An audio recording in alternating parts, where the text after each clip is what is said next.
बिस्मिल्लाहिर्रहमानिर्रहीम, अस्सलाम वालेकुम। प्रोग्राम एक्सपर्ट से मैं आपको खुशामदीद कहूँगी। नाज़रीन, ये साल इलेक्शन का साल है, इंतखाबी तैयारियाँ शुरू हो चुकी हैं। लंदन और दुबई के बाद सऊदी अरब में मुशावरत का सिलसिला शुरू हो गया है। इस्तेहकाम पाकिस्तान पार्टी ने भी अपनी सफ़बंदी का आगाज़ कर दिया है। जहांगीर तरीन अपने राब्ते तेज़ कर चुके हैं और ये दावा हो रहा है कि आइंदा दिनों में 30 से ज़ायद साबिक़ अरकान असम्बली की IPP यानी इस्तेहकाम पाकिस्तान पार्टी में शमूलियत होगी। इसके साथ ही नाज़रीन, IMF के साथ जो मुआहदा हुआ उसके भी मुस्बत असरात आना शुरू हो गए हैं। मौशी सरगर्मियाँ तेज़ हो चुकी हैं, डॉलर को रिवर्स गेयर लग गया है। इंटरबैंक और ओपन मार्केट में डॉलर अपनी कदर खोने लगा है, रुपया तगड़ा हो रहा है और इस पेशरफ्त पर हुकूमत ज़ाहिर है बहुत खुश दिखाई दे रही है।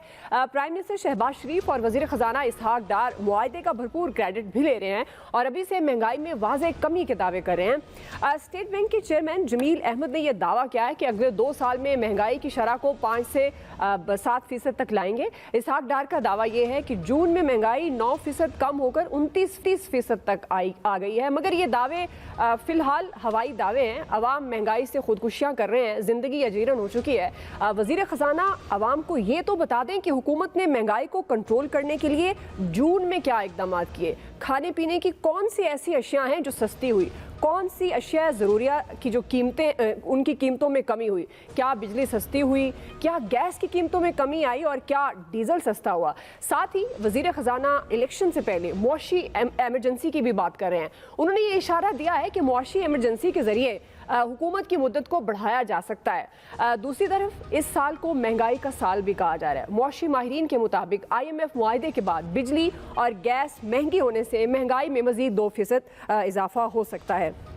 इसी मुनासिबत से एक्सपर्ट्स के लिए आज का जो पहला सवाल है कि महंगाई में मज़ीद इजाफे का खदशा है, क्या इलेक्शन वक्त पर हो पाएगा या हुकूमत अपनी मुद्दत बढ़ाने के लिए किसी भी मुआशी एमरजेंसी का सहारा लेगी। पैनल का तारुफ करवा देती हूँ। प्रोग्राम में मेरे साथ आज मौजूद हैं आमिर इलियास राना साहब, ब्रिगेडियर रिटायर्ड हारिस नवाज साहब, डॉक्टर जमील अहमद खान साहब, नवीद हुसैन साहब और मोहम्मद इलियास साहब।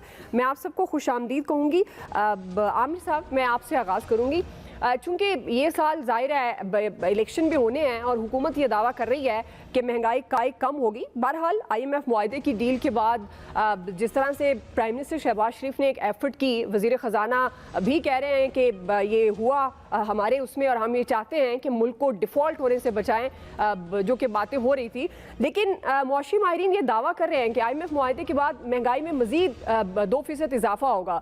तो आमिर साहब, अगर महंगाई बढ़ती है तो क्या हुकूमत वक्त पर इलेक्शन कराएगी या आपको लगता है कि ये मुद्दत बढ़ भी सकती है?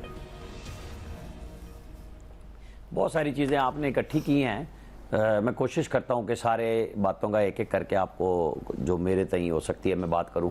देखें, इलेक्शन तो IMF के प्रोग्राम के बाद अपने टाइम पे होने हैं और वो नवंबर का पहला हफ्ता बनता है, 6, 7, 8 तारीख जो भी बनेगी वो आ जाएगी इसके अंदर। और जो डार साहब बात कर रहे हैं कि बढ़ा सकते हैं, कहने में कोई अर्ज नहीं होता, लेकिन क्लियर है कि वो अगर 6 महीने मुद्दत बढ़ानी है तो सिर्फ कौमी असम्बली की बढ़ सकती है।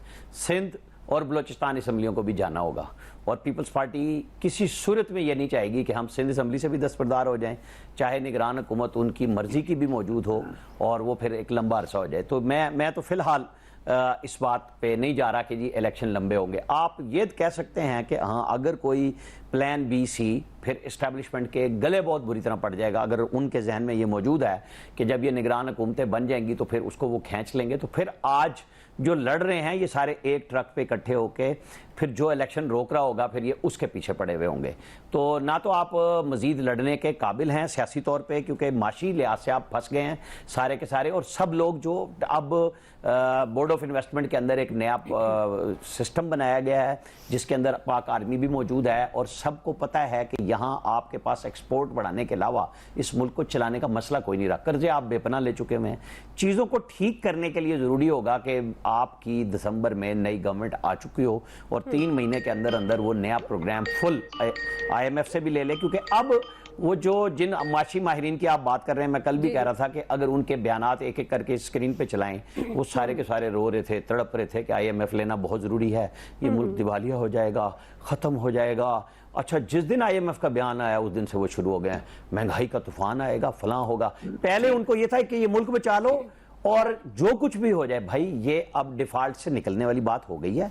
अब PMLN जाने उनके साथ वोटर जाने, पीपल्स पार्टी जाने, उनका वोटर जाने, पीटीआई कट टू साइज हो चुकी है, उनका वोटर और उनका कायद जाने कि वो क्या करते हैं। मुझे और आपको ये बात करनी है कि जी आप अब सिस्टम को चलाएं, सिस्टम के साथ चलें, इलेक्शन कराएं, आप इलेक्शन करा के गवर्नमेंट को लेके आए। महंगाई शंगाई का मैं आपको बताऊं, हमारे यहाँ बहुत कहानी होती है, ये कोई तासुर आपको इलेक्शन के अंदर नजर नहीं आएगा कि लोग वोट किस तरह देने जा रहे हैं। वो माहौल होगा और लोग अपनी, अगर नवाज शरीफ मौजूद होंगे इलेक्शन में, जो कि नजर आ रहे हैं कि वो होंगे, ये पीएमएलएन का वोटर जो नाराज भी है और खामोश है, वो खड़ा हुआ उनको वोट डाल रहा होगा। पीटीआई के कायद अगर इलेक्शन में नहीं होंगे, वो नाराज होकर घर पे बैठे हुए आपको उनका वोटर नजर आ रहा होगा।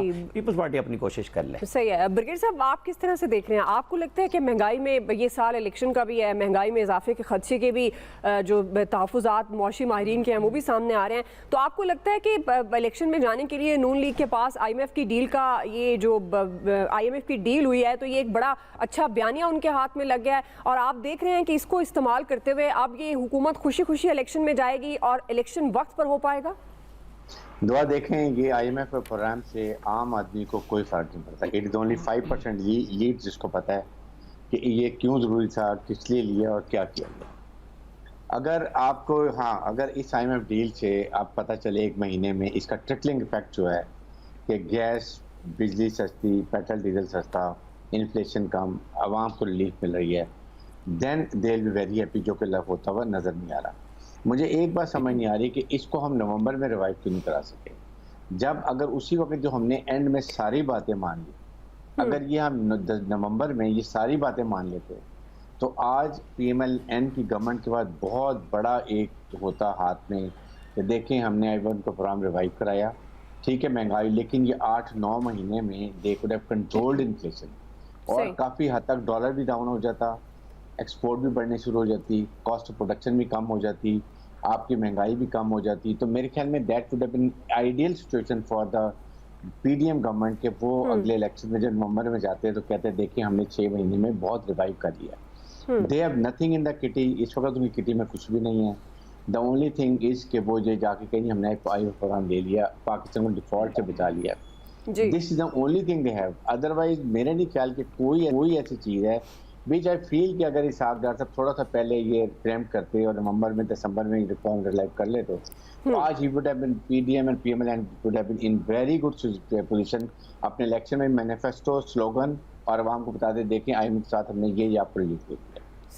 जी नवीद साहब, आपको लगता है कि ये इलेक्शन अपनी मुद्दत पर हो पाएंगे जिस वक्त पर होने हैं, और महंगाई के साथ ख़ास तौर पर नून लीग की बात करें, वो क्या बयानिया लेकर फिर वोट मांगने जाएंगे आवाम के पास, क्योंकि महंगाई के तो मज़ीद इजाफे का खदशा है? अच्छा देखें दुआ, सबसे पहले तो ये IMF का प्रोग्राम, जो नया प्रोग्राम पाकिस्तान ने लिया है, इसको ये ज़रूरी था, नो डाउट ये बहुत ज़रूरी। पाकिस्तान को डिफ़ॉल्ट से बचने के लिए, पाकिस्तान को सॉवरेन डिफ़ॉल्ट से बचने के लिए ये प्रोग्राम बहुत ज़रूरी था। जहाँ तक गवर्नमेंट का ताल्लुक है, नो डाउट गवर्नमेंट को क्रेडिट जाता है कि उन्होंने जो है ये सक्सेसफुली नेगोशिएट किया। लेकिन यहाँ पे जिस तरह से उसको प्रोजेक्ट किया जा रहा है एज इफ कि जी ये पाकिस्तान के तमाम सियासी और आइनी और माशी मसाइल का हल जो है वो IMF का ये प्रोग्राम था, तो मेरे ख्याल में ये ठीक चीज़ नहीं है। इससे पहले मैंने शायद हम पहले भी ये जिक्र कर चुके हैं कि क्या IMF का प्रोग्राम, क्या ये पाकिस्तान के माशी मसाइल का हल है? तो ये पाकिस्तान 23 प्रोग्राम ले चुका है। पाकिस्तान IMF का सबसे जो लॉयल कस्टमर है, 23 प्रोग्राम ले चुका है और 22 जो है वो अर्जेंटीना ले चुका है, जो कि डिफ़ॉल्ट भी जिसने किया। तो क्या 23 प्रोग्राम से हमने मईशत को संभाल लिया कि ये अभी जो स्टैंड बाई जो अरेंजमेंट हुआ है और जिसके तहत हमें 3 अरब डॉलर मिलने हैं, तो क्या इससे पाकिस्तान के मसाइल से माशी मसाइल हल होंगे? तो मेरे ख्याल में नहीं होंगे। अभी इस वक्त इस फाइनेंशियल ईयर में आप देख लें कि आपने 26 अरब डॉलर जो है आपने वापस करने हैं। अच्छा, बैंक क्या किया जा रहा है? बैंक ये किया जा रहा है कि IMF का ये प्रोग्राम रिवाइव हुआ है, तो जो बायलैटरल और मल्टीलैटरल बाकी लेंडर्स हैं शायद वो अपनी तिजोरियां खोल लेंगे और पाकिस्तान की जो एक्सटर्नल फाइनेंसिंग की कमियां हैं वो पूरी हो जाएंगी। लेकिन मेरे ख्याल में जितने भी एक्सटर्नल फाइनेंसर लेंडर्स हैं वो ये देखेंगे पाकिस्तान की अभी सिंस इस प्रोग्राम की जो मुद्दत है वो 9 माह की है, तो वो देखेंगे कि पाकिस्तान क्या अपनी कमिटमेंट जो IMF के साथ उसने की है क्या वो पूरी कर रहा है। अगर वो पूरी कर रहा है तो मेरे ख्याल में ये 9 माह के बाद जो नया प्रोग्राम पाकिस्तान लेगा उस प्रोग्राम के बाद पाकिस्तान को एक्सटर्नल फाइनेंसिंग बायलैटरल और मल्टीलैटरल लेंडर से मिलेंगी। अभी तक जो गवर्नमेंट की जो IMF के साथ जो शराइत तय कर चुकी हैं जो गवर्नमेंट ने मानी है उसके तहत तो लग यही रहा है कि महंगाई मजीद बढ़ेगी, महंगाई से इसमें कमी नहीं आएगी। अभी ये गवर्नमेंट PDM की ये गवर्नमेंट अभी तक तकरीबन 15,000 अरब रुपए जो है ये कर्जा ले चुकी है और ये मेरे ख्याल में पाकिस्तान की तारीख में सबसे ज्यादा कर्जा है। इस गवर्नमेंट ने माशी तौर पे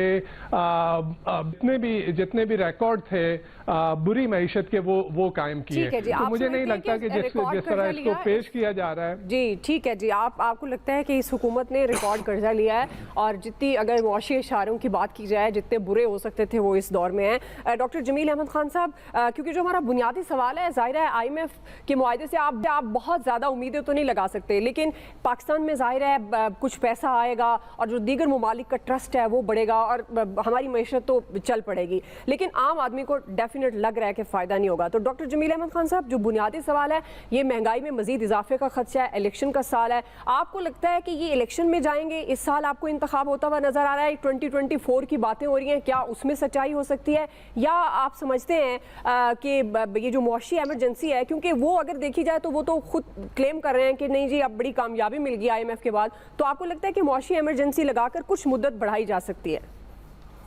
देखिए, तजब्जब है एक बहुत ज्यादा, इसी तरह एक वसवसे हैं कि बहुत ज्यादा, और उसकी वजूहात जो माशी अशारिये हमारे पास हैं, अगर उसको हम सामने रख लें तो वो वसवसे जायज़ हैं। ये 1.1 बिलियन का फर्स्ट ट्रांचे आपको मिल जाएगा, बाकी जो 2 ट्रांचे आपको मिलेंगे वो उस 7 कंडीशंस पे मिलेंगे जो 7 कंडीशन आप पे लगाए गए हैं स्टैंड बाय अरेंजमेंट के तहत। तो वो 7 कंडीशन अगर लगा दी जाएं, और लगानी पड़ेंगी, उसके अलावा कोई रास्ता ही नहीं है, तो उस सूरत में आवाम को रिलीफ कहाँ से मिलेगा? देखिए, मेरे मुल्क के 50% लोग फूड इनसिक्योरिटी में पहले से मुब्तला हैं, और according to government figures it's about 39% is the food inflation. ठीक है, the overall inflation is lower, it's about 29% or सो। लेकिन जो गरीब आदमी है वो उसको इस ऑफिशियल इन्फ्लेशन जो 39% है, बल्कि वो स्टीव नामी एक है मैकेनी, उसने तो कहा है कि इससे कहीं ज्यादा है, 60 तक बताता है वो inflation, which we may not agree, but inflation definitely food inflation ज्यादा है और रूरल एरिया में इससे भी ज्यादा है। उसके अलावा आपकी बात पर भी मैं आता हूँ कि इलेक्शन हो सकेंगे, पहले ये आपको इशारे दे दूं, और उसके बाद ये है कि हमारा इंडेक्स इस वक्त जो है गुर्बत का, भूख का, नंग का 99th कंट्री है आउट ऑफ 121 कंट्री, और मेरे मुल्क का 1.5 करोड़ अवाम जो है वो इमरजेंसी फूड का मुंतजर है। जब और स्टैंडर्ड ग्रोथ बढ़ती जा रही है, खुदकशियां बढ़ती जा रही हैं, उसका कोई तो सबब है। मैं इसका सोल्यूशन भी प्रपोज करता हूं, और उसमें कोई रॉकेट साइंस नहीं है, लेकिन हम जिस कंडीशन में थे उस कंडीशन में हमें ये ऑक्सीजन मिलनी बहुत ज्यादा जरूरी थी। ये अगर ऑक्सीजन न मिलती तो हम जाहिर है डिफॉल्ट की तरफ जा रहे थे, और ये मैं नहीं कह रहा, फेंच भी यही कह रहा है, मोडीज भी यही कह रहे हैं, बाकी इशारे भी यही सजेस्ट करते हैं। तो अगर हम 5 रुपए जो है वो अगर कम कर देते हैं, या चलें आज 10 रुपए कम होंगे डॉलर में, तो आम आदमी की जिंदगी पे इसमें क्या असर पड़ रहा है? कर्जों में फर्क पड़ जाएगा यकीनन, और हुंडी का रास्ता बंद हो जाएगा, जो कि अच्छी बात है, जी बिल्कुल सही है। लेकिन उसके साथ साथ हमारी दुआ है, डार साहब कह रही हैं कि कम हो जाएगा, उससे फर्क पड़ेगा, यकीनन थोड़ा सा फर्क पड़ेगा। जब इंटरेस्ट रेट हमारे मुल्क में 22% हो, जो कि करना पड़ रहा है इन्फ्लेशन की वजह से, बल्कि इससे आगे भी जा सकता है, इससे उम्मीद नहीं लगाई जा सकती अगर इन्फ्लेशन इसी तरह नहीं रोका गया। और उम्मीद क्या है? देखिए, हमारे जो सरबराह हैं इस वक्त, कोई दुबई में बैठा हुआ है, कोई कहीं और बैठा हुआ है, उसको पता है कि हमारा डेट टू GDP रेशियो जो है वो 81.1% है, जबकि डेट लिमिटेशन वायोलेशन एक्ट जो है हमारा, उसके तहत हम 60% से आगे नहीं जा सकते हैं। थोड़ी सी आपको इशारे देने थे, लेकिन ये जो फायदा है अगले 9 महीनों में, तो जो हमें ऑक्सीजन मिली है थोड़ी सी, उसमें एलीट को थोड़ा सा फायदा है, क्योंकि उनको कोई परवाह नहीं है, उनके ऊपर तो टैक्स जो है मजीद बढ़ाया नहीं गया, टैक्स बेस बढ़ाई नहीं गई। IMF की भी यही डिमांड है कि टैक्स बेस बढ़ाएं आप। उसके अलावा जो IMF की डिमांड्स हैं, उस डिमांड्स में से हमें बजट के जो हमने मनोआन बजट को इम्प्लीमेंट करना होगा। इससे पहले हमने शायद ही कभी मनोआन इम्प्लीमेंट किया हो। हमारे पास इस्लामाबाद में 40 तकरीबन हमारे पास 86 गाड़ियां हैं यूके में, जबकि हमारे पास 90,000 गाड़ियां सिर्फ इस्लामाबाद की। डॉक्टर साहब, क्विकली इलेक्शन वक्त पर हो पाएगा नहीं, टाइम कम है, मुझे आगे बढ़ना है। आपने बड़ी अच्छी बात की, वजाहत कर दी कि क्या फ़ायदा है क्या नहीं, और किस क्लास को ज़्यादा फ़ायदा हो सकता है, आम आदमी को डेफिनेट नहीं हो सकता। तो क्विकली कमेंट कीजिएगा कि इलेक्शन वक्त पर नज़र आ रहे हैं या नहीं। नहीं, इसी तरफ मैं आ रहा था कि आपके पास प्रोविजन है और उस प्रोविजन में 235 का आर्टिकल मौजूद है। उसके तहत जो मैंने आपको इस वक्त इशारे दिए हैं, अगर आपको जिस तरह हम बहुत बगलें बजा के कह रहे हैं कि हमारे पास आसमान से इन्वेस्टमेंट आना शुरू हो जाएगी, मेरी दुआ है, मेरी तमन्ना है। मुझे पता है जियोपॉलिटिकल मजमरात की वजह से कुछ हमारे पास इन्वेस्टमेंट भी आएगी, तो अगर वो इन्वेस्टमेंट आ गई तो फिर इलेक्शन हो जाएंगे, वरना हमारे पास लोग जो है सड़कों पर आएंगे।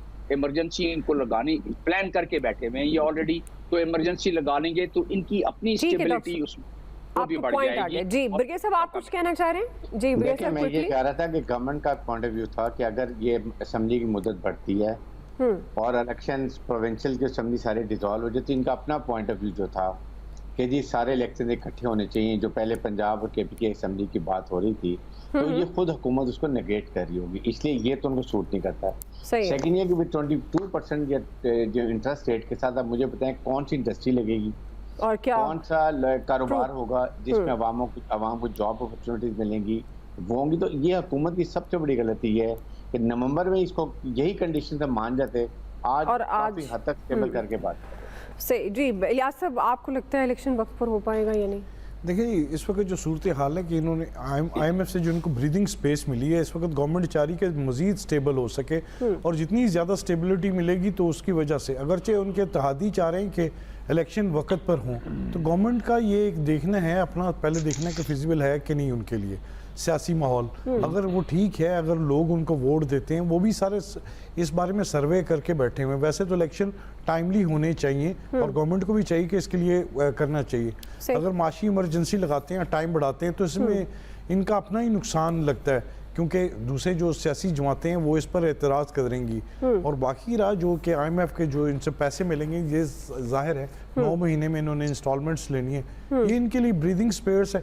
गवर्नमेंट जो इस वक्त जो जैसे वो क्या कह रहे हैं कि इंटरेस्ट रेट जो बढ़ाती जा रही है, इंटरेस्ट इन्फ्लेशन को कैटर करने के लिए इसको गवर्नमेंट को चाहिए कि डिमांड एंड सप्लाई की चीज़ें देखें, अपनी चीज़ों को कंट्रोल करने के लिए कोई और तरीका अख्तियार करे। इन्फ्लेशन कंट्रोल करने के लिए मार्कअप रेट जो बढ़ाते जाएंगे तो उससे ज़्यादा नुकसान है। वो जिस तरह जमील साहब कह रहे हैं, इंडस्ट्री नहीं लगेगी, बिल्कुल नहीं, लोगों को रोज़गार नहीं मिलेगा, मुश्किलात गवर्नमेंट के लिए होंगी। गवर्नमेंट को अपनी जो इकोनॉमिक पॉलिसी है उसको भी देखना पड़ेगा, इंटरनल कि जो चीज़ें हैं, IMF की जो कंडीशनलिटीज़ हैं वो तो इनको करनी पड़ेंगी हर सूरत में। तो वो 9 महीने पहले या 1 साल पहले अगर ये कर लेते तो ज़्यादा फ़ायदा था। तो अब यही सूरत हाल है कि इनको अपनी इकोनॉमिक जो पॉलिसीज़ हैं इंटरनल रिवाइज करनी पड़ेंगी, इनको करना पड़ेगा, सिस्टम को अपने आप को अप टू डेट करना पड़ेगा, तो वरना तो ये है महंगाई इसी तरह रहेगी, इमरजेंसी लगाएंगे, इलेक्शन तो करवाने पड़ेंगे गवर्नमेंट को। ठीक है जी बालन जी, सिस्टम को चाहिए, इलेक्शन अपने वक्त पर होना चाहिए, लेकिन अब देखते हैं कि हुकूमत को क्या सूट करता है। अब जिस तरह वज़ीर ख़जाना इसहाक़ डार ये फरमा रहे हैं कि हो सकता है, क्योंकि वो ये भी कह रहे हैं कि ऐसी हमारी ख्वाहिश नहीं है, ज़रूरत की तहत अगर होता है तो इसकी भी एक ऑप्शन है, लेकिन अब देखना है कि हुकूमत इस वक्त क्या फ़ैसला करती है। महंगाई में इजाफे के दौरान इलेक्शन किस तरह से मुमकिन होते हैं, या इलेक्शन होते हैं और उसके बाद स्टेबिलिटी आती है तो शायद उससे मैशत भी बेहतर हो। राय आपने जानी एक्सपर्ट्स की। ब्रेक लेते हैं, ब्रेक से वापस आएंगे। हमारा दूसरा सवाल, चेयरमैन PTI को अदालतों में कहीं रिलीफ और कहीं उनके लिए मुश्किलात हैं। हुकूमत ने अपने केसेस ख़त्म करा के नैब ऑर्डिनेंस में फिर तब्दीलियाँ कर दी हैं। हमारा जो बेसिक क्वेश्चन होगा, सवाल नंबर 2, वो ये होगा कि क्या चेयरमैन PTI की मुश्किलात में इजाफा होगा या कोई रास्ता निकलेगा। राय लेते हैं ब्रेक के बाद। नाज़रीन, तहरीक इंसाफ के चेयरमैन के खिलाफ मुकदमात पर कार्रवाई तेज़ी से जारी है। अदालती महाज पर कहीं उन्हें रिलीफ मिल रहा है तो कहीं उनके खिलाफ कानूनी शिकंजा सख्त हो रहा है। इस्लामाबाद हाई कोर्ट ने तोशाखाना केस में चेयरमैन PTI की दरख्वास्त मुस्तरद करने का ट्रायल कोर्ट का फैसला कलअदम करार दे दिया है और ये मामला ट्रायल कोर्ट को वापस भिजवा दिया और 7 दिन में फैसला करने की हिदायत भी की है। लिया अराजी स्कैंडल है जिसमें एंटी करप्शन ने चेयरमैन पीटीआई और उनकी अहलिया बुशरा बीबी को कल तलब किया। तो दूसरी तरफ हुकूमत ने अपने केसेस खत्म करवाकर नैब ऑर्डिनेंस में फिर तब्दीलियां कर दी हैं, जिसमें मुलजिम का जिस्मानी रिमांड 14 दिन से बढ़ाकर 30 दिन कर दिया गया है। नैब को इंक्वायरी सतह पर गिरफ्तारी का इख्तियार भी दे दिया गया है और चेयरमैन नैब अदम ताउन पर मुलजिम के वारंट गिरफ्तारी भी जारी कर सकेंगे।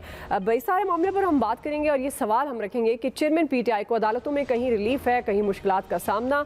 हुकूमत ने जिस तरह से नैब ऑर्डिनेंस में फिर तब्दीलियां कर दी हैं, क्या चेयरमैन पीटीआई की मुश्किलात में इजाफा होगा या कोई रास्ता निकलेगा? ब्रिगेडियर साहब, मैं आपसे आगाज़ करूंगी, क्या देख रहे हैं आप चेयरमैन पीटीआई का सियासी मुस्तकबिल क्या होगा? चेयरमैन पीटीआई जो है वो काफ़ी हद तक फंस चुके हैं और अपनी गलतियों की वजह से। इतनी आपकी पॉपुलैरिटी पार्टी को हुई हो और आप उसको कैश ना कर सकते हैं, आप रिजेक्ट और ऐसा एक्ट बना लें कि आप ना किसी मुज़ाकरात कर रहे हैं, उसके बाद आपने देखा कि आपने किसी की बात नहीं सुन रही हैं और रोज़ाना की बुनियाद पे फिर इतना माइंड पोल्यूट करके एक नैरेटिव बिल्ड कर रहे हैं जो अल्टीमेटली इनको 9 मई का हादसा ऐसा भी पेश आया और अपनी पार्टी को उन्होंने तबाह बर्बाद करके रख लिया। Even today he has not realized what he has done and what he has to try to retrieve his party position, वो भी उन्होंने कोशिश नहीं की। That means कि उन्होंने कोई इससे सबक नहीं सीखा है। सेकंड ये कि देखें तो ये नैब की जो बात करें, नैब अपनी क्रेडिबिलिटी दिन ब दिन खो रहा है। एक मुल्क में ऐसा अदारा है जिसकी मैं हमेशा ये बात करता हूँ कि ये कम अज़ कम सेमी ऑटोनमस है और ये इंडिपेंडेंट डिसीजन ले सकता है, लेकिन इसको बहुत दिन ब दिन हम कमज़ोर कर रहे हैं। इसके लिए रोज़ाना की कानून साजी इज़ नॉट गुड। आप इसको प्रॉपर तरीके से मजबूत करें, खामियां दूर करें और इसको बेहतर करें। ये अब होता है बजाय इसकी कि आप दिन ब दिन इसे विंग स्लिप करते जाए, अल्टीमेटली इनफेक्टिव हो जाए। ये नहीं होना चाहिए। तोशा खाना केस में जो पार्टी चेयरमैन है वो मेरे ख्याल में जाहिर है कि अपनी गलतियां फैमिली की वजह से भी कि वो जो चीजें आ रही हैं जा रही हैं, पैसे जमा नहीं हो रहे हैं और उससे अपनी भी आपकी क्रेडिबिलिटी खराब की है और आप डिफरेंट केसेस में फंस चुके हैं। I think this time is very difficult and he has lost the momentum. अब इस वक्त इसके बाद मुझे लगता है कि इनको कहीं ना कहीं किसी केस में जरूर सजा हो जाएगी। 5-6 केसेस हैं जी। आमिर साहब होती हैं और अरेस्ट हो जाएंगे तो उसके बाद फिर करके आमिर साहब, क्या मुस्तकबिल होगा चेयरमैन पीटीआई का सियासी मुस्तकबिल? गुज़श्ता साल पीडीएम 20-22 मई को इलेक्शन कराने जा रही थी, इन्होंने 25 मई की धमकी देकर फारिग करा लिया। 15 जुलाई इस साल जो अब से चंद दिन बाद आने वाली है, सादिक संजरानी चेयर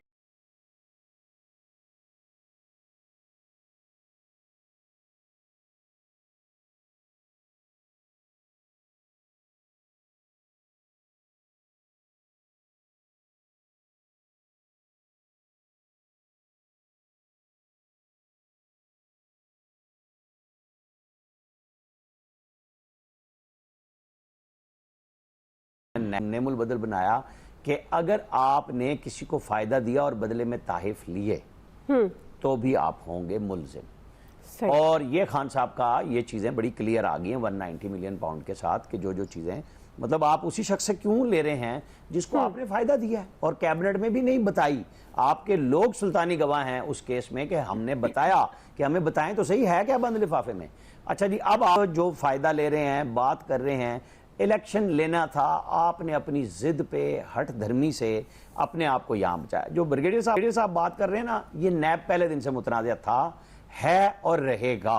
क्योंकि जब तक ये इदारा नए नाम से कुछ और बेहतरी नहीं करेगी गवर्नमेंट, क्योंकि देखें ना, अब ये तरमीमें इसलिए करनी पड़ रही हैं कि पिछले दौर में 2 साल 2.5 साल बाद औसतन जमानत मिल रही थी, यहाँ 2-2.5 घंटे से लेके 2 और 3 दिन के अंदर जमानतें मिल रही हैं जी। तो फिर तो ये होना ही था, ये होगा और मजीद सख्त भी होगा। सही है जी। डॉक्टर जमील अहमद खान साहब, जाहिर है चेयरमैन पीटीआई ने अपने पाँव पर खुद कुल्हाड़ी मारी, जो 9 मई का वाक़या है, एक बड़ी जमात। तो आपको क्या लगता है डॉक्टर साहब, क्या सियासी मुस्तकबिल होगा चेयरमैन पीटीआई का? नहीं, जाहिर है अगर माजी की लग़ज़िशें ना होती और माजी की गलतियां ना होती तो आज नहज पर नहीं पहुंचते चेयरमैन इसके पीटीआई के, और उसमें अगर वो अपने कुछ मशावरत ही कर लेते, दरअसल वो एक अना वाली बात भी है और उससे हटकर अगर देखा जाए तो जाहिर है वो इस वक्त गर्दाब में तो नजर आते हैं।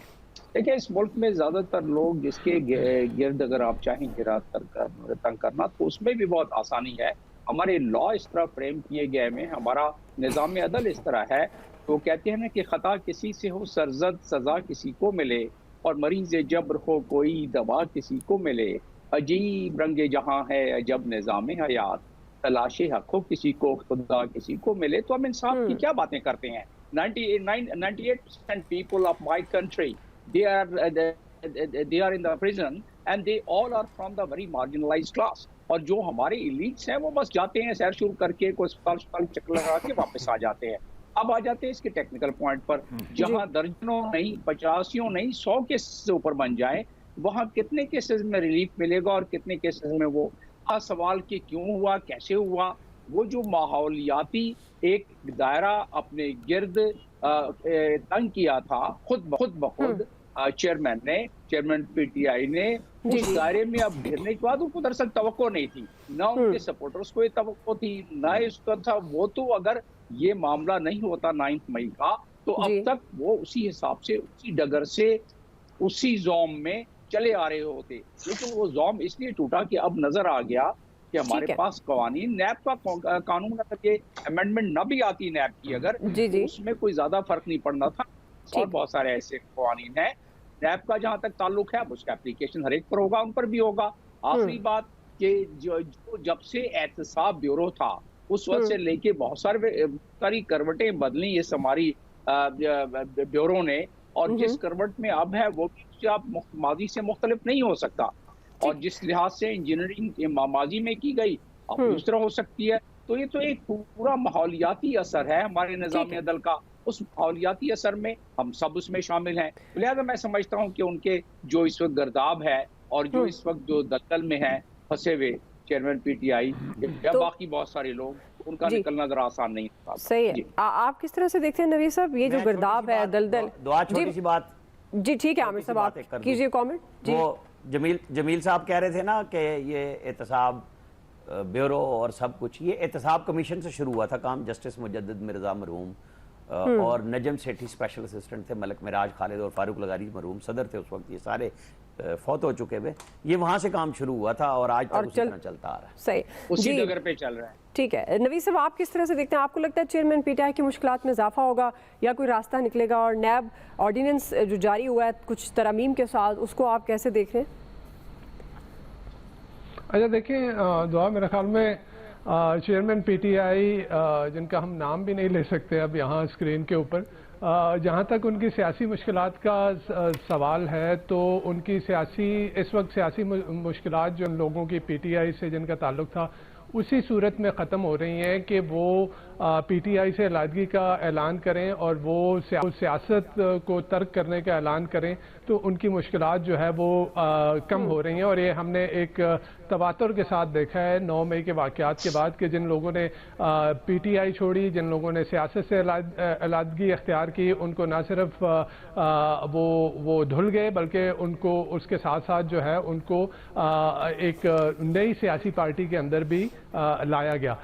इमरान खान साहब के लिए भी शायद यही एक वाहिद हल है कि वो एक प्रेस कॉन्फ्रेंस करें, वो तहरीक इंसाफ से मुसाफी हों, वो सियासत से किनारा कशी अख्तियार करें, तो शायद इसी तरीके से उनकी सियासी मुश्किलात जो है वो कम होंगी।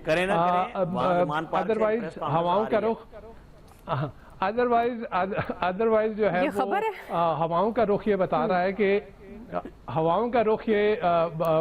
कि जो चेयरमैन पीटीआई हैं उनको सियासत से माइनस करने का फैसला कर लिया गया है, लेकिन उनको और उनकी पीटीआई को जो है वो सियासत से माइनस करके जो इलेक्शन होंगे उस इलेक्शन की क्रेडिबिलिटी क्या होगी और क्या उस इलेक्शन की सूरत में बनने वाली गवर्नमेंट जो है क्या उसके पास जो है वो मुल्क में सियासी इस्तेहकाम ला पाएगी।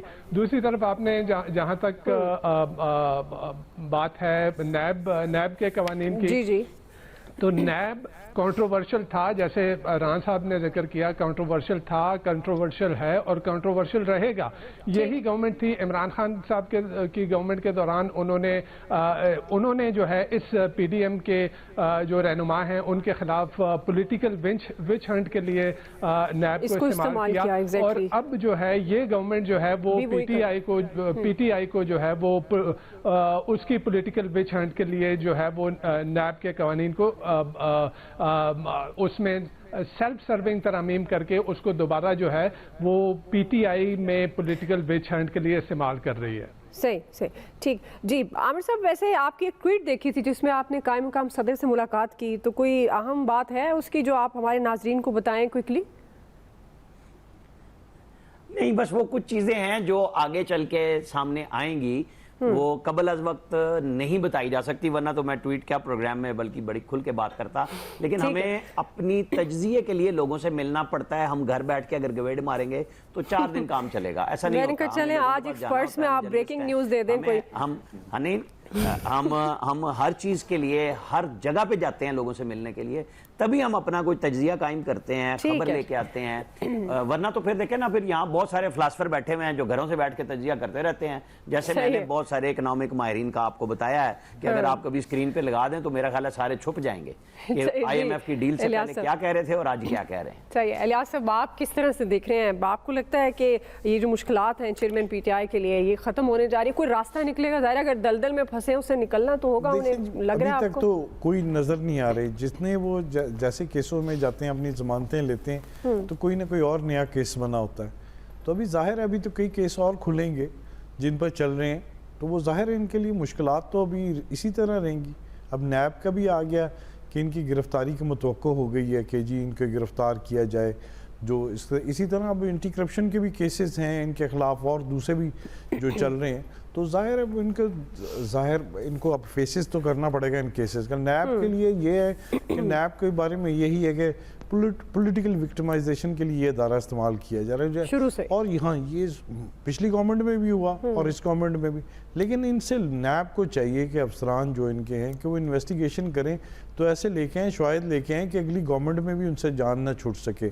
अगर जो केस बनता है तो वो इस तरह ना हो।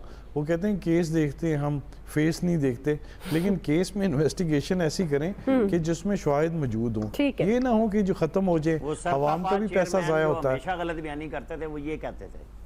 और बल्कि जो बाहर भी गए जाके हम केस देखते, वो फेस देख के केस बनाते थे। बिल्कुल, ये इसी तरह बाद में वो उनकी बात का मतलब ही फिर यही होगा ना। ये देखिए इनकी टीमें जाती हैं, इन्वेस्टिगेशन करती हैं, उसमें पैसा लगता है, फिर कैदी को लेके आना जाना, ये इस तरह वो सारे जो पैसा तो अवाम का लगता है, लेकिन फैसला कुछ नहीं होता। अब जाहिर है जो बस ये इदारा ना पैसे का ज़ाया है और ये सियासी इंतकाम के लिए इसको इस्तेमाल किया गया। ये तो जिसको टाइट करना है उसको नैब का केस डाल दे, वो भुगतता उसको पता चल जाएगा। तो अब जरूरत इस अमर की है कि इसी तरह का अगर इदारा है तो कोई नया इदारा कोई नए नाम से आ जाए, ताकि कुछ नए रूल्स एंड नए लॉज हो, ताकि कुछ बेहतरी हो। ना कि क्योंकि इस पर तो वैसे भी एक ठप्पा लग गया है कि ये शुरू से ही ना सियासी इंतकाम के लिए ये इदारा इस्तेमाल हुआ है और होता है, हो रहा है। तो इसको इस इदारे को से निकालना बड़ा ज़रूरी है। ब्रेक ले लेते हैं नाज़रीन, ब्रेक से हम वापस आएंगे। हमारा तीसरा सवाल होगा, तवानाई बहरान शिद्दत इख्तियार कर गया है। कराची से खैबर तक बिजली की बदतरीन लोड शेडिंग है। अब ये जो सख्त गर्मी है और उसमें ये जो बदतरीन लोड शेडिंग है, गवर्नमेंट के पास कोई हल है? क्या हल हो सकता है इस लोड शेडिंग से बचने के लिए? इस मामले पर हम सवाल रखेंगे, राय लेंगे ब्रेक के बाद। नाज़रीन, हर गुजरते दिन के साथ तवानाई बहरान शदीद हो रहा है। कराची से खैबर तक बिजली की बदतरीन लोड शेडिंग देखने में आ रही है और इस वक्त मजमूई तौर पर मुल्क में शॉर्टफॉल 5000 मेगावाट से भी बढ़ गया और सख्त गर्मी है। और गैर एलानिया तौर पर जब 10 से 12 घंटे लोड शेडिंग होगी तो जाहिर है वो जीना मुहाल हो जाता है। गवर्नमेंट ने गर्मी के 27 शहरियों को एक और झटका दे दिया है बिजली का, और बिजली ₹1.25 फी यूनिट महंगी की। चेयरमैन नेपरा कहते हैं कि ईंधन खरीदने के लिए पैसे नहीं है। बदतरीन सूरत हाल का सामना है। डॉक्टर जमील अहमद खान साहब, मैं आपसे आगाज़ करूँगी। जिस तरह चेयरमैन नेपरा कह रहे हैं कि ईंधन खरीदने के लिए पैसे नहीं है, बदतरीन सूरत हाल है, गर्मी है और इस वक्त कराची से खैबर तक बदतरीन लोड शेडिंग की जा रही है। और जब भी यही गर्मियाँ आती हैं, मैं भी इतने अरसे से प्रोग्राम कर रही हूँ, यही सवाल हम रखते हैं कि कोई हल है तो हम कोई वो लॉन्ग टर्म प्लानिंग करने में नाकाम क्यों हैं कि हम इस बोझ को आज़ाद कर सकें। कभी हम कहते हैं जी ट्रांसमिशन का इशू है, मुख्तलिफ वजूहात पेश की जाती हैं, लेकिन उसका कोई मुस्तकिल बुनियादों पर हम हल क्यों नहीं ढूंढ सके कि एटलीस्ट इस शदीद गर्मी में लोड शेडिंग का दौरानिया कम से कम रखा जाए।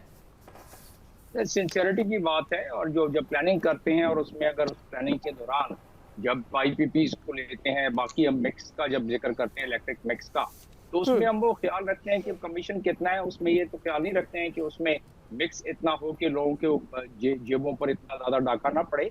अब देखिए नौबत इस स्टेज पर आ गई है कि लोग या तो खुराक ले लें या अपने बिजली का बिल दे दें। अगर सिर्फ मैं आपको बता दूं कि किस किस मद में कितना टैक्स लगता है? अगर आपके पास टाइम हो तो अपना नाज़रीन के लिए जरूर पूछ लें मुझसे। जी, लेकिन क्विकली हमारे इस पार्ट के लिए टाइम ऑलरेडी कम है, तो आप क्विकली कंप्लीट कर लीजिएगा डॉक्टर साहब। पहले मैं मुख्तलिफ मतलब हर एक बात कर लूं, फिर अगर जी, फिर किसी दिन तफसील के साथ जी जरूर। जी अभी मैं सिर्फ ये बताना चाहता हूँ कि आप इसमें आपकी डिस्ट्रीब्यूशन का इसमें मसला है। डिस्ट्रीब्यूशन आप कितनी लाइन खराब है, पैसे मिलते हैं हुक्मरानों को जो जिस वक्त और जिस दहाई में ये हुआ है उनको मिलते हैं प्लांट लगाने पर, डिस्ट्रीब्यूशन पे बहुत कम मिलता है। तो डिस्ट्रीब्यूशन पे तवज्जो नहीं दी गई। लैंड लॉस में और बिजली चोरी में तकरीबन 450 अरब रुपए तो उसमें चले जाते हैं। लोड शेडिंग उन इलाकों में ज्यादा है, अगर हम इंसाफ की बात करें उन इलाकों में ज्यादा है जहां से रिकवर नहीं होती है बिजली के बिल। जहां से रिकवर होते हैं बिजली के बिल वहां लोड शेडिंग बहुत कम है और नवीद साहब जारी रहेगा, कम होता नजर नहीं आता। जी नवीद साहब। अच्छा देखें दुआल, मेरे ख्याल में लॉन्ग टर्म प्लानिंग बिल्कुल की गई है। आप सीपैक को देखें, अभी सीपैक का भी मेरे ख्याल में 10वीं एनिवर्सरी जो है 5 जुलाई को वो भी आ रही है। सीपैक के अंडर जो अर्ली हार्वेस्ट प्रोजेक्ट थे तो उसमें मैक्सिमम इंफ्रास्ट्रक्चर और एनर्जी के जो प्रोजेक्ट्स है और उसके अंडर जो है तकरीबन 6000 मेगावाट जो है वो नेशनल ग्रिड को जो है वो ऐड करना था और मेरे ख्याल में उसमें मैक्सिमम हुआ भी है। अच्छा, इसके साथ साथ इस वक्त जो करंट क्राइसिस है मेरे ख्याल में वो इस वजह से है कि डॉलर आपके पास नहीं थे, आपके फॉरेन एक्सचेंज रिजर्व जो है वो खतरनाक हद तक गिर चुके थे। आपके पास ईंधन इंपोर्ट करने के लिए बिकॉज आप मैक्सिमम जो है वो थर्मल बिजली जो है जो एक्सपेंसिव है काफ़ी वो बना रहे थे। तो वो करंटली वो क्राइसिस जो है वो बैलेंस ऑफ पेमेंट की वजह से था, आपके फॉरेन एक्सचेंज रिजर्व नहीं थे, उसकी वजह से पैसे नहीं थे ऑयल इंपोर्ट करने के लिए, उन प्लांट्स को चलाने के लिए। Otherwise long term planning CPEC के अंडर की जा चुकी है। जी आमिर साहब। नवीद साहब कह रहे थे कि अगर खान साहब नहीं होंगे इलेक्शन तो कौन क्रेडिबिलिटी मानेगा। बिल्कुल वो लोग ये कह सकते हैं जिन्होंने कहा कि नवाज शरीफ को नाजायज नाअहल किया गया, सजा दी गई, वो ये बात कहें तो बहुत अच्छी बात है कि उस वक्त रिजीम चेंज की गई। जब लॉन्ग टर्म प्लानिंग हुई, शॉर्ट टर्म प्लानिंग हुई, दहशतगर्दी खत्म हुई, ये काम तकरीबन खत्म हो गया था लोड शेडिंग वाला, और एक लंबी प्लानिंग मौजूद थी, उसको धरनों में डाल के फंसाया गया। एक लाडला आया जिसके साथ फौज अदलिया वो खुद मौजूद थे, जिसने केपी में कम से कम 350 से ऊपर डैम देने थे 9.5 साल में। कितने डैम दिए? वो डैम फूल के अलावा उसने कुछ किया किसी भी शोबे में या नहीं किया? तजर्बों से बाज आ जाएं, लोगों को काम करने दें, आप इसके अलावा कुछ नहीं कर सकते। ये अंधेरे आपके और मेरे मुकद्दर में इसलिए आए कि यहाँ पे तजर्बे करके लाडले बिठाए गए और मुल्क की तबाही की गई। ट्रू। जी ब्रिगेडियर साहब। देखें, दुआ बात यह है कि हमें रियलाइज करना चाहिए कि हमारे हुक्मरानों की बहुत बड़ी गलती है। We should accept it.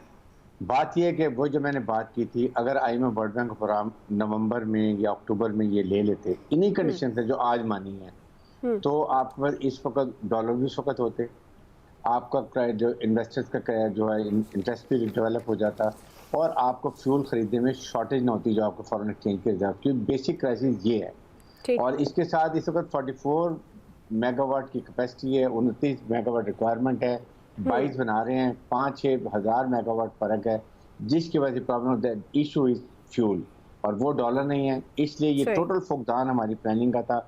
I think is finance minister should understand, I should say it is their fault. Ilyas साहब देखिए, एनर्जी के क्रैशेस हैं जिसमें देख लें पैसे ना होने की वजह से ना ईंधन आ सका, ना गैस आ सकी, तो इस सूरत हाल की वजह से कई पावर प्लांट बंद हैं, तो बिजली की प्रोडक्शन नहीं हो रही।